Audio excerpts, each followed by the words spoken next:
The frontline Sensex has bounced back nearly 1,400 points in 2 days, staging recovery from one of the worst bear drubbings in months.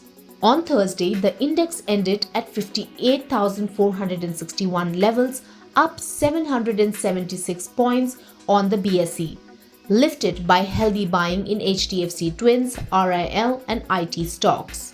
The NSE Nifty, on the other hand, is back above the 17,400 mark. Meanwhile, in the primary market, ace investor Rakesh Jhunjhunwala backed Star Health and Allied Insurance initial public offer closed with 79% subscription.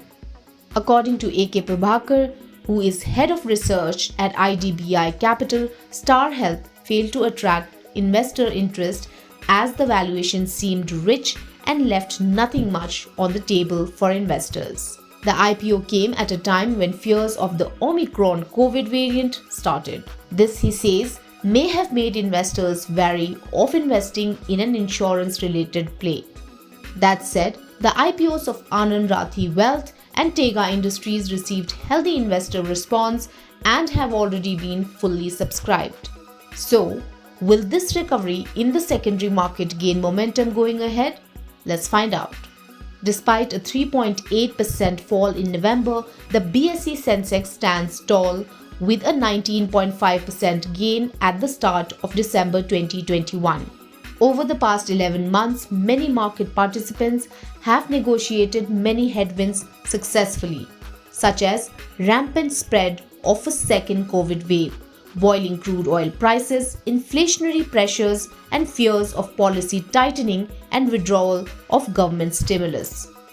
Nonetheless, markets did witness minor corrections as and when these headwinds emerged along the way.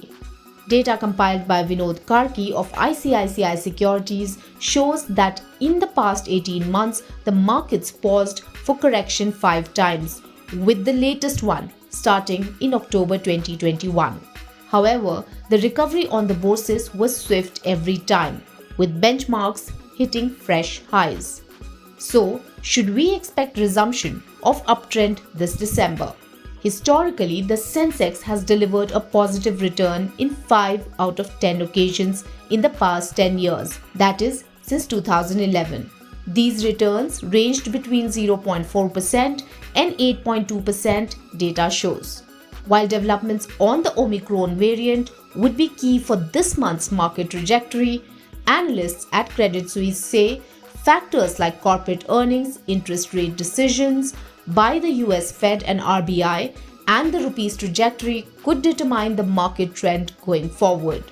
The brokerage further observes that earnings will be the key driver of equity returns in 2022, and investors should expect high single-digit equity returns next calendar year compared to double-digit returns in 2021. For Vinod Karki of ICICI Securities, the current phase of correction is another such pause or consolidation before the next surge begins. On Friday, global cues, FII activity, outcome of OPEC Plus meeting, services PMI data, and initial public offers of Tega Industries and Anand Rathi Wealth will guide investor sentiment. If you like this video, share it and subscribe to Business Standard. For more news, views and insights, log on to www.business-standard.com. Do also follow us on YouTube, Twitter, Facebook, Instagram, Telegram and LinkedIn.